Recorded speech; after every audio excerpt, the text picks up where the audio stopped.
ताड़ साहब, आज मैं सुन रहा था कि भारत के जो प्राइम मिनिस्टर हैं नरेंद्र मोदी साहब, उन्होंने कहा है कि जब उनकी थर्ड टर्म आएगी तो दुनिया में इंडिया जो है वो थर्ड लार्जेस्ट इकॉनमी होगी।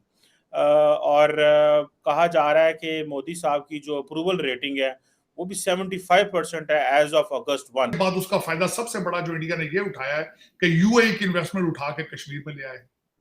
और उसमें उन्होंने क्या किया है, जब मिडिल ईस्ट में अपना इन्फ्लुएंस बढ़ाया है तो उन्होंने बड़े टेक्निकल तरीके से दो मुल्कों को एंगेज किया है और पाकिस्तान उसकी लपेट में आ गया है। वो ये किया है कि उन्होंने यूएई और सऊदी अरेबिया को, जब उन्होंने they chase them down for the trade deals और सारा इन्फ्लुएंस बढ़ाया है। और पाकिस्तान के फाइनेंसर कौन है? सऊदी अरेबिया, यूएई के। मोदी साहब ने जब यहाँ कांग्रेस में आके स्पीच दी थी अमेरिका में, तो उन्होंने कहा था पिछली दफा जब मैं यहाँ आया था अमेरिका की हाउस के अंदर स्पीच दी थी तो Indian economy was at number 10। अब मैं दूसरी टर्म में आ रहा हूं यहाँ पे अपने, and Indian economy is number 5। तो ये रियलिटी है। इंडिया ने तेल इंपोर्ट करके रशिया से जबरदस्त पैसे बनाए, बल्कि यहां तक कि उन्होंने उनसे तेल लेकर रिफाइन करके आगे मजीद बेचा, यहां तक कि अमेरिका को भी बेचा। अमेरिकन फिर वहां भी बेवकूफ बने, दुनिया फिर बेवकूफ बनी, लेकिन फायदा किसने उठाया? भारत। कोई भी फॉरेन इन्वेस्टर किसी ऐसे मुल्क में नहीं जाता जहां लॉ एंड ऑर्डर और पॉलिटिकल इंस्टेबिलिटी। पैसा प्रोटेक्शन पहले चाहता है, बिजनेसमैन प्रोटेक्शन पहले देखता है, फिर वहां जाता है। ये सबसे बड़ा आपको इशू ये है। आपकी गवर्नमेंट की पॉलिसी बना देने से, शहबाज शरीफ के कह जाने से फॉरेन इन्वेस्टर नहीं जाएंगे वहां पे, जब तक लॉ एंड ऑर्डर नहीं, जब तक धमाके होंगे वो वहां पे बिजनेस नहीं है। ताड़ साहब, आज मैं सुन रहा था कि भारत के जो प्राइम मिनिस्टर हैं नरेंद्र मोदी साहब, उन्होंने कहा है कि जब उनकी थर्ड टर्म आएगी तो दुनिया में इंडिया जो है वो थर्ड लार्जेस्ट इकॉनमी होगी। और कहा जा रहा है कि मोदी साहब की जो अप्रूवल रेटिंग है वो भी 75% है एज ऑफ अगस्त 1। एक यूएस बेस्ड एक मॉर्निंग कंसल्ट है, पता नहीं इसकी कितनी क्रेडिबिलिटी है। और लेकिन जो जो स्टैटिस्टिक्स आ रहे हैं इकोनॉमी की एक्सपेंशन के हवाले से, या जीडीपी ग्रोथ रेट के हवाले से, या जो आईएमएफ कह रहा है कि जो इकोनॉमी जो है वो ग्रो करेगी, आप कैसे देखते हैं? इधर पाकिस्तान का तो आपने देख लिया तमाशा, हुकूमत जा रही थी और वो जो साइफर था तारक साहब, देखे दुनिया की तारीख में कभी ऐसे नहीं हुआ कि पाकिस्तानी सफीर ने अमेरिका से एक लेटर लिखा और वो लेटर आज अमेरिका की अखबारों में छप रहा है, जो कि कहा जाता है कि वो साइफर जो है वो सीक्रेट डॉक्यूमेंट है, वो उसको डी कोड करना पड़ता है, उसको डिफरेंट तरीकों से पूरी पूरी टीमें बैठी होती हैं फॉरेन ऑफिस के अंदर, और वो आज उधर छप गया है। और इधर वो कह रहे हैं कि मुझे तीसरी टर्म दें तो मैं आपको दुनिया की तीसरी बड़ी इकोनॉमी बना के दूंगा। और पाकिस्तान में ये भी नहीं पता तारड़ साहब इलेक्शन होने हैं कि नहीं होने। इंडियन प्रोफेसर हैं जिन्होंने एक बड़ा अच्छा ऐसे लिखा है भारत की इकोनॉमी के बारे में, मैं वो भी आपके गोश गुजारना चाहूंगा कि मोदी साहब ने जब यहाँ कांग्रेस में आके स्पीच दी थी अमेरिका में, तो उन्होंने कहा था पिछली दफा जब मैं यहाँ आया था अमेरिका की हाउस के अंदर स्पीच दी थी तो Indian economy was at number 10। अब मैं दूसरी टर्म में आ रहा हूं यहाँ पे अपने, and Indian economy is number 5। तो ये रियलिटी है, ये हकीकत है। लेकिन अब मैं इंडिया की इकॉनमी के बारे में बोलना चाहूंगा। पहले तो मैं बोलना चाहूंगा कि आज how the India is rising, किस तरीके से ऊपर जा रहे हैं। सबसे बड़ी जो चीज उनकी स्ट्रेंथ है, उनकी यंग पॉपुलेशन। यंग पॉपुलेशन है और वो तालीम में आगे जा रहे हैं। जो ह्यूमन कैपिटल है उसके ऊपर उनकी इन्वेस्टमेंट, और human capital is number one reason, और जीडीपी के पीछे भी इसी चीज का हाथ है। दूसरा पॉइंट है मेरा कि कोविड की वजह से पूरी दुनिया की इकोनॉमी स्लगिश हुई है और उसका फायदा भारत ने उठाया। तीसरा पॉइंट जो मैं बताना चाहता हूं कि चाइना और अमेरिका जब आपस में ट्रेड वॉर में जा रहे हैं, उसका फायदा भी भारत उठा रहा है। उसके बाद जो इसका चौथा पॉइंट है मेरा कि इस वक्त अमेरिका के अंदर सोशलिज्म है, अमेरिका सुस्ती का शिकार है अमेरिकन। इस वक्त अमेरिका के जितनी आप बड़ी इंस्टीट्यूशंस में जाकर देखते हैं तो वहां पर सिर्फ चाइनीज और इंडियन बैठे हैं, अमेरिकन सो रहे हैं इस वक्त, वो सिर्फ नशों में जा रहे हैं।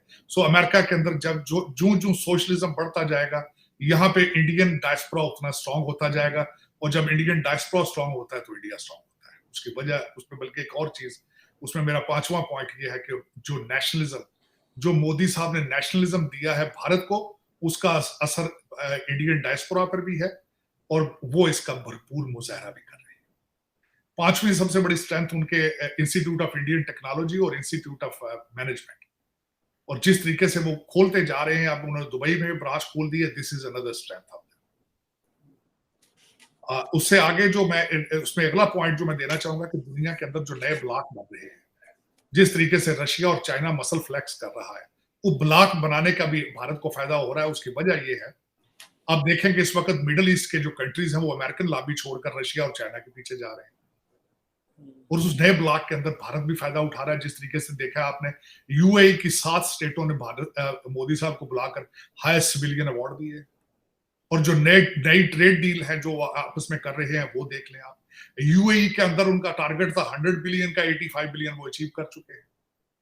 फिर उसके बाद उसका फायदा सबसे बड़ा जो इंडिया ने ये उठाया है कि यूएई की इन्वेस्टमेंट उठा के कश्मीर में ले आए, और उसमें उन्होंने क्या किया है, जब मिडिल ईस्ट में अपना इन्फ्लुएंस बढ़ाया है तो उन्होंने बड़े टेक्निकल तरीके से 2 मुल्कों को एंगेज किया है, और पाकिस्तान उसकी लपेट में आ गया। वो ये किया है कि उन्होंने यूएई और सऊदी अरेबिया को, जब उन्होंने they chase them down for the trade deals और सारा इन्फ्लुएंस बढ़ाया है, और पाकिस्तान के फाइनेंसर कौन है, सऊदी अरेबिया, यूएई। तो अब पाकिस्तान की मजबूरी है कि you have to accept the Indian relationship in the Middle East. So Middle East के अंदर जो नए ब्लॉक बने हैं उसका भी भारत ने फायदा उठाया है। और उससे अगला पॉइंट जो मैं बताना चाहूंगा कि देखें, इस वक्त भारत ने जो डिजिटल इंडिया का कॉन्सेप्ट दिया है, जो एक इंफॉर्मेशन टेक्नोलॉजी के ऊपर almost they are manipulating right now at the minute इस वक्त, उसका सबसे बड़ा बैकग्राउंड ये है जो मैं हमेशा कैलकुलेट करता हूँ। आपको पता होना चाहिए कि भारत के स्कूलों में एस्ट्रोलॉजी सब्जेक्ट पढ़ाई जाती है as a subject, and what is astrology is calculation, and what is a computer is a calculator. So this is one of the fundamental reason they have a upper hand in the digital. फिर इस वक्त जो उन्होंने एक digital India की campaign चला रखी है कि हर ठेले वाला है उसका भी क्यूआर नंबर चल रहा है, हर ठेले वाले के पास यूटी, उनका जो नया सिस्टम अगर आप देखें, जिसको यूटीआई सिस्टम है उनका, जो पे करते हैं, गूगल पे का वो जो सिस्टम है, हर ठेले वाले, सब्जी वाले रेडियो के ऊपर भी अपना लगा के फिर रहे हैं। अब उसका फायदा एक ये हुआ है कि गवर्नमेंट को पता है कि लोग टैक्सेशन के हवाले से सारी चीजें सामने ब्लैक एंड व्हाइट सामने आ रही है।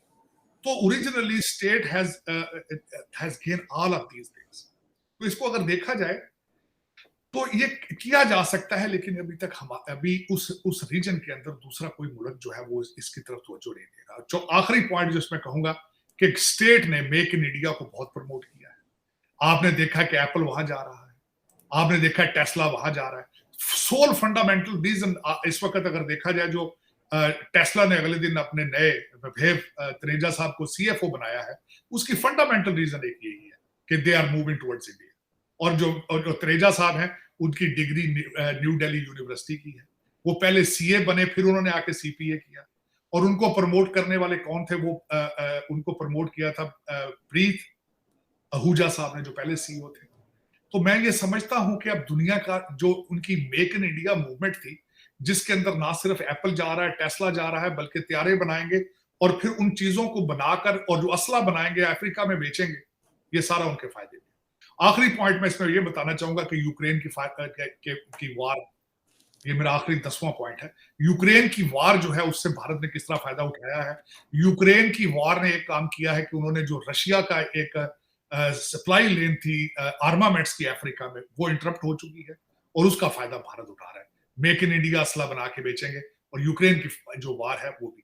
जो अगला पॉइंट यूक्रेन के साथ रिलेटेड है कि इस इकोनॉमी में जब अमेरिका और चाइना और रशिया 3 ब्लॉक बने, अमेरिका और चाइना इकट्ठे हुए, तेल की एम्बार्गो जब लगाया वेस्ट ने, इंडिया ने तेल इंपोर्ट करके रशिया से जबरदस्त पैसे बनाए, बल्कि यहां तक कि उन्होंने उनसे तेल लेकर रिफाइन करके आगे मजीद बेचा, यहां तक कि अमेरिका को भी बेचा। अमेरिकन फिर वहां भी बेवकूफ बने, दुनिया फिर बेवकूफ बनी, लेकिन फायदा किसने उठाया? भारत। जीडीपी उनका स्ट्रॉन्ग है, जिस तरीके से देखा जा रहा है कि 2030 के करीब इंडिया में भी become third largest economy in the world. तार साहब, आपने मेक इन इंडिया की बात की, आपको क्या लगता है कि for example India already make in India पे बहुत काम कर चुका है और दुनिया मेक इन इंडिया को देख के इंडिया आ चुकी है। आपको लगता है कि पाकिस्तान मेक इन पाकिस्तान जैसा स्लोगन जो है उसको कामयाब करा सकता है अगर हम इसको रैशनली फॉर एग्जांपल एनालाइज करने की कोशिश करें? For instance because of Chinese Pakistan में बेशक मुआहदे महँगे थे, बिजली जैसी-तैसी लेकिन बिजली मौजूद है। जैसे-तैसे सड़कें बहुत हद तक मौजूद हैं, इंफ्रास्ट्रक्चर लगा है। भले हमने वो जिसे बिलावल भुट्टो कहते हैं this is debt for development कि हमने ये डेट्स तो हमारे पास हैं लेकिन ये डेवलपमेंट जो है वो हमें हुई है। आपको लगता है कि पाकिस्तान मेक इन पाकिस्तान जैसा कोई कॉन्सेप्ट दे और जिस तरह मेक इन इंडिया है, तो खित्ता हमारा अगर खुले और एक और इसमें मैं पॉइंट ऐड करना चाहता हूँ, मेक इन पाकिस्तान प्लस अगर prime minister Modi next election जीतते हैं और उनके पास इतना स्ट्रॉन्ग मैंडेट होने के बाद आपको लगता है कि वो पाकिस्तान से एक दफ़ा फिर वो चांस ले सकते हैं जिस तरह उन्होंने 2016 में चांस लिया कि मैं पाकिस्तान जाता हूँ, देखता हूँ, एंगेज करता हूँ, तो वो कहेंगे जी ठीक है एक दफ़ा फिर पाकिस्तान को के साथ एंगेज करें। तो ये अगर make in Pakistan, make in India हो, तो तार साहब डू यू थिंक अगर हाइपोथेटिकली स्पीकिंग ये बहुत बड़ा हाइपोथेटिकल मैंने कह दिया है कि खिता ग्रो कर सकता है, चीज़ें बेहतर हो सकती हैं, साथ में बांग्लादेश भी अटैच हो जाए, साथ में श्रीलंका भी हो, तो ये do you find any prospects for this sir? कोई भी फॉरेन इन्वेस्टर किसी ऐसे मुल्क में नहीं जाता जहां लॉ एंड ऑर्डर और पॉलिटिकल इंस्टेबिलिटी, पैसा प्रोटेक्शन पहले चाहता है, बिजनेसमैन प्रोटेक्शन पहले देखता है, फिर वहां जाता है। ये सबसे बड़ा आपको इशू ये है, आपकी गवर्नमेंट की पॉलिसी बना देने से, शहबाज शरीफ के कह जाने से फॉरेन इन्वेस्टर नहीं जाएंगे वहां पे जब तक लॉ एंड ऑर्डर नहीं, जब तक धमाके होंगे वो वहां पे बिजनेस नहीं आएगा। डॉक्टर जयशंकर साहब पे देखें, कई दफा उन्होंने कपड़े उनके बिल्कुल भारत के, उन्होंने वेस्ट कोट पहना होता है, पैंट होती, शर्ट होती, ऊपर उनका वेस्ट कोट होता है, वाइफ उनकी जापानीज, जापानीज लैंग्वेज बड़ी फ्लुएंट बोलती है, लेकिन लोगों के अंदर प्राइड होती है। हमारा आप देखें, कभी देखें कपड़े इनके, गाड़ियां देखें, ठाट पाट। तो अब तो हमने पाकिस्तान से ना प्यार किया है, ना कर रहे हैं, ना करने का कोई मुस्तकबिल में नजर आ रहा है। और वो भारत के अंदर देखें, जब चीजें नेशनलिज्म, मैंने एक चीज आपको कही थी, जब एक कौम को अपने ऊपर फख्र होता है ना, जब नेशनलिज्म आता है, उससे हर चीज उठती है, आगे आती है। हमारे अंदर वो नहीं है। हमारे बच्चे यहाँ अमेरिका में किसी से पूछे भी आप कौन है, वो कहते हैं मैं अमेरिकन हूं, मेरा बाप पाकिस्तान से आया था। लोग अब पाकिस्तान की अपनी आइडेंटिटी को वेस्टर्न सिविलाइज कंट्रीज में छुपाना शुरू हो चुके हैं। इतना बेइज्जत कर दिया है हमारी नेशनलिटी को हमारे पिछली नस्लों ने। और जो इस वक्त जो ये ब्रिटिश एजेंट बैठे हैं, ये जो आपके सीएसएस अफसर हैं, ये भी ब्रिटिश एजेंट है, क्योंकि सीएसएस का अदारा ब्रिटिशों ने बनाया था और ये उन्हीं को, उसी एक आइडियोलॉजी को सर्व कर रहे हैं।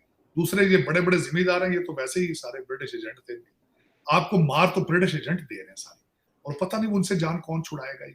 ये एसीडीसी एसपी जो सारा ब्रिटिश लोगों के ये जो बाकियात हैं, सारे उनका माइंडसेट जो है पाकिस्तानी नहीं है, ब्रिटिश। तो वो अब असल में दर हकीकत ये है कि आपकी ना आपने पाकिस्तान बनाया, ना कौम बनाई, और पता नहीं अब आगे भी इसका क्या बनता है। लेकिन भारत की जो मैंने चीजें देखी हैं इस वक्त, जो प्राइड उनका चल रहा है, अब मैं 15 अगस्त की मिसाल देना चाहता हूं कि यहां से उनका काकस, जो कि जिसको समोसा काकस कहा जाता है, वो ना सिर्फ वो खुद जा रहे हैं, रिपब्लिकन कैंडिडेट्स को भी, कांग्रेसमैनों को भी लेके जा रहे हैं 15 अगस्त को मनाने के लिए, क्योंकि प्राइड है, क्योंकि प्राइड है। उनको एम्बेसी इन्वॉल्व हुई होगी, उनके फैसिलिटेशन की होगी, इनविटेशन दी होगी। मैंने खुद देखा, मैं बड़े करीबी, आपका करतारपुर मार्ग खुला था, मेरे यहाँ जितने भारतीय दोस्त थे उनको बुलाया गया, वहां पे सरकारी खर्चे पे गए, गाड़ियां दी गई थी, प्राइड था उनका। वो एक हर साल एक ओवरसीज पाकिस्तानी अवार्ड देते हैं, यहाँ से जो एनआरआई है, नॉन रेजिडेंट इंडियंस, वो प्राइड के साथ इकट्ठे होते हैं, हजारों के हिसाब से जाते हैं। लेकिन ये एक नेशनलिस्ट मूवमेंट होती है, उसको चलाना आज तक पाकिस्तान ने नहीं कभी चलाया। यहाँ पे एम्बेसियां होती थी माजी के अंदर, वो हमारे ओवरसीज लोगों के बच्चों को हर साल एक समर कैंप पाकिस्तान लेके जाते थे, वो भी छोड़ दिया। इस वक्त तो आप बेयारो मददगार हैं। एक जिस तरह यतीम बच्चे होते हैं जिनका ना माम हो ना बाप हो, वो सड़क पे पड़े हैं, कभी चाइनीज उठा के ले जाते हैं, कभी अमेरिकन उठा के ले जाते हैं।